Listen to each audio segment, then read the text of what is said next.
December 11 വരെ മുഖ്യമന്ത്രിയുടെ ദുരിതാശ്വാസ നിധിയിലേക്ക് എത്തിയത് 682 കോടി രൂപയെന്ന സർക്കാർ ഹൈക്കോടതിയിൽ സമർപ്പിച്ച സത്യവാങ്മൂലത്തിലാണ് ഇക്കാര്യം വ്യക്തമാക്കിയത്. സംസ്ഥാന ദുരന്ത നിവാരണ ഫണ്ട് സംബന്ധിച്ച വിശദാംശങ്ങളാണ് സമർപ്പിച്ചത്. അടിയന്തര സാഹചര്യമുണ്ടായാൽ നിലവിലുള്ളത് 61.53 കോടിയെന്നും സർക്കാരിന്റെ സത്യവാങ്മൂലം. രേഷ്മ ബാബു ചേരുന്നു. രേഷ്മയിലേക്ക് എത്താം. എന്തായാലും വയനാട് ദുരന്തവുമായി ബന്ധപ്പെട്ട് അടിയന്തര സാഹചര്യത്തിലേക്ക് വേണ്ടി മുഖ്യമന്ത്രിയുടെ ദുരിതാശ്വാസ നിധിയിലേക്ക് എത്തിയത് 682 കോടി രൂപയെന്ന സർക്കാർ സത്യവാങ്മൂലം സമർപ്പിച്ചിരിക്കുന്നു. രേഷ്മ ബാബു ചേരുന്നു. രേഷ്മ, എന്തെല്ലാം കാര്യങ്ങൾ സൂചിപ്പിച്ചുകൊണ്ടുള്ള സത്യവാങ്മൂലമാണ് സർക്കാർ കോടതിക്ക് മുൻപാകെ സമർപ്പിച്ചിരിക്കുന്നത്?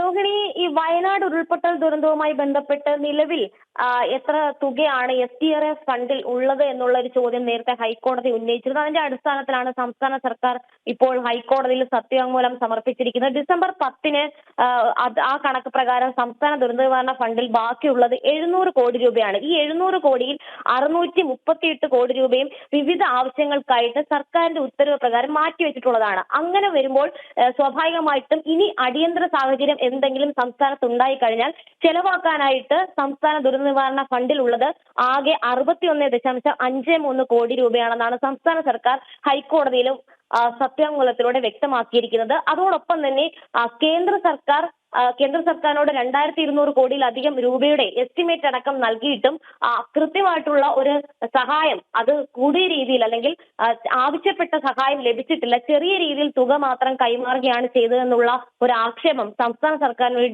വേണ്ടിയിട്ട് AG ഹൈക്കോടതിയിൽ ഉന്നയിച്ചു. ഒപ്പം തന്നെ ഈ നേരത്തെ കേന്ദ്ര സർക്കാർ പറഞ്ഞത് നിലവിൽ SDRFിലെ ഫണ്ട് അത് വിനിയോഗിച്ചതിന് അതിനുശേഷം അനുസൃതമായിട്ട് ബാക്കി ഫണ്ട് അനുവദിക്കാമെന്നുള്ളതാണ്. അക്കാര്യം ഇന്ന് AG ഹൈക്കോടതിയിൽ അറിയിച്ച സമയത്ത് ഹൈക്കോടതി പറഞ്ഞത് മാറ്റിവെച്ചിട്ടുള്ള, അതായത് SDRF ഫണ്ടിൽ ഏകദേശം 700 കോടി രൂപ ഉണ്ട് എന്ന് സംസ്ഥാന സർക്കാർ പറയുന്നുണ്ട്. എന്നാൽ ഈ 638 കോടി രൂപയും മറ്റുള്ള ആവശ്യങ്ങൾക്ക് നീക്കി വെച്ചിരിക്കുകയാണെന്നാണ് പറയുന്നത്. അങ്ങനെയെങ്കിൽ ആ ആവശ്യങ്ങൾ എന്തൊക്കെയാണെന്ന് കേന്ദ്ര സർക്കാരിനോട് സാക്ഷ്യപ്പെടുത്തിക്കൊണ്ട് രേഖാമൂലം തന്നെ അവരെ ബോധ്യപ്പെടുത്തണം.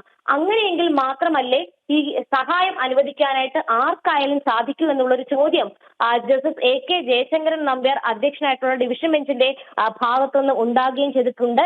തെറ്റായ ധാരണകളുടെ അടിസ്ഥാനത്തിൽ ചില ചർച്ചകൾ മുന്നോട്ട് പോകുന്നു എന്നുള്ള ഒരു അഭിപ്രായ പ്രകടനം കൂടി ഹൈക്കോടതി ഇക്കാര്യത്തിൽ നടത്തിയിട്ടുണ്ട്. എത്ര രൂപയുടെ ആവശ്യമാണ് സംസ്ഥാന സർക്കാരിന് ഈ വയനാട് ദുരന്തവുമായി ബന്ധപ്പെട്ട് ഉള്ളത്, അതിന്റെ ആവശ്യകത എത്രത്തോളം ഉണ്ട്, അത് ന്യായീകരിക്കത്തക്ക രീതിയിൽ അത് കേന്ദ്രത്തിനെ അടക്കം ബോധ്യപ്പെടുത്തണമെന്ന് കൂടി ഹൈക്കോടതി എടുത്തു പറഞ്ഞിട്ടുണ്ട്.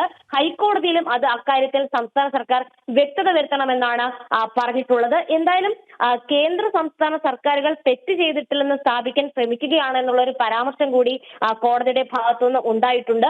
എന്തായാലും അമിക്കസ് ക്യൂറിയും ഇത് സംബന്ധിച്ച് റിപ്പോർട്ട് ഹൈക്കോടതിയിൽ സമർപ്പിച്ചിട്ടുണ്ട്. അതിനിടയിൽ തന്നെയാണ് ഈ സംസ്ഥാന സർക്കാർ നിലവിൽ എത്ര രൂപയാണ് SDRF ഫണ്ടിൽ, അതായത് സംസ്ഥാന ദുരന്ത നിവാരണ അതോറിറ്റിയുടെ ഫണ്ടിൽ ഉള്ളതെന്നുള്ള കാര്യവും സത്യവാങ്മൂലത്തിലൂടെ വ്യക്തമാക്കിയിട്ടുണ്ട്. മുഖ്യമന്ത്രിയുടെ ദുരിതാശ്വാസ നിധിയിലേക്ക് ഏകദേശം 682 കോടി രൂപയാണ് നിലവിൽ വന്നിട്ടുള്ളത്. ഡിസംബർ 11 വരെയുള്ള കണക്ക് പ്രകാരം 682 കോടി രൂപ വന്നിട്ടുണ്ട്. അതിൽ തന്നെ പുനരധിവാസത്തിന് വേണ്ടിയിട്ട് ചില തുക മാറ്റിവെക്കുകയും ചെയ്തിട്ടുണ്ടെന്നാണ് സംസ്ഥാന സർക്കാർ അറിയിച്ചിട്ടുള്ളത്. പക്ഷേ ഇതൊന്നും തന്നെ വയനാട് ദുരന്തവുമായി ബന്ധപ്പെട്ടുള്ള പുനരധിവാസത്തിന് പ്രാപ്തമല്ല. അതുകൊണ്ട് തന്നെ കേന്ദ്രം അധിക സഹായം വേണമെന്നുള്ള ഒരു നിലപാട് ഇന്നും സംസ്ഥാന സർക്കാർ ഹൈക്കോടതിയിൽ സ്വീകരിച്ചു. പക്ഷേ ഹൈക്കോടതി ഇക്കാര്യത്തിൽ പറഞ്ഞിട്ടുള്ളത് കേന്ദ്രം മുന്നോട്ട് വെക്കുന്ന രീതിയിൽ, അല്ലെങ്കിൽ കേന്ദ്രത്തിന് എത്ര രൂപയാണ് സംസ്ഥാനത്തിന് ആവശ്യമെന്ന് ബോധ്യപ്പെടുത്തേണ്ട ഒരു സാഹചര്യമുണ്ട്. ഈ നിലവിൽ 700 കോടി രൂപ കയ്യിൽ ഉണ്ടെന്ന് പറയുന്ന അതേ സമയത്ത് തന്നെയാണ് സംസ്ഥാന സർക്കാർ ഈ 632 കോടി രൂപ മാറ്റി വെച്ചിരിക്കുകയാണ്. ബാക്കിയുള്ളത് 61 കോടി രൂപയാണെന്ന് പറയുന്നത്. ഇത് സാക്ഷ്യപ്പെടുത്തേണ്ടതുണ്ട് എന്നാണ്, ആധികാരികമായിട്ട് സാക്ഷ്യപ്പെടുത്തണമെന്നാണ് ഹൈക്കോടതി പറഞ്ഞിട്ടുള്ളത്. അങ്ങനെയെങ്കിൽ മാത്രമേ കേന്ദ്രമായാലും ആരായാലും ഒരു പണം അനുവദിക്കാൻ സാധിക്കുകയുള്ളൂ എന്നും ഹൈക്കോടതി എടുത്തു പറഞ്ഞിട്ടുണ്ട്. എന്തായാലും നിലവിൽ വയനാട് ഉരുൾപൊട്ടൽ ദുരന്തവുമായി ബന്ധപ്പെട്ട് സ്വമേധയാ എടുത്ത കേസ് ഡിവിഷൻ ബെഞ്ച് പരിഗണിച്ചുകൊണ്ടിരിക്കുകയാണ്. അതിനിടയിലാണ് സംസ്ഥാന സർക്കാർ രേഖാമൂലം എത്ര രൂപയാണ് സംസ്ഥാന ദുരന്ത നിവാരണ ഫണ്ടിൽ ഉള്ളതെന്ന് വ്യക്തമാക്കിയിരിക്കുന്നത്. ഒപ്പം തന്നെ വാദം പുരോഗമിക്കുകയാണ്. രോഹിണി. ശരി രേഷ്മ, ഡിസംബർ 11 വരെ മുഖ്യമന്ത്രിയുടെ ദുരിതാശ്വാസ നിധിയിലേക്ക് എത്തിയത് 700 കോടി രൂപയെന്ന് സർക്കാർ ഹൈക്കോടതിയിൽ സമർപ്പിച്ച സത്യവാങ്മൂലത്തിലാണ് ഇക്കാര്യം വ്യക്തമാക്കിയത്. സംസ്ഥാന ദുരന്ത നിവാരണ ഫണ്ട് സംബന്ധിച്ച വിശദാംശങ്ങളാണ് സമർപ്പിച്ചത്. അടിയന്തര സാഹചര്യമുണ്ടായാൽ നിലവിലുള്ളത് 61.53 കോടിയെന്നും സർക്കാരിന്റെ സത്യവാങ്മൂലം. രേഷ്മ ബാബുവാണ് വിവരങ്ങൾ നൽകിയത്.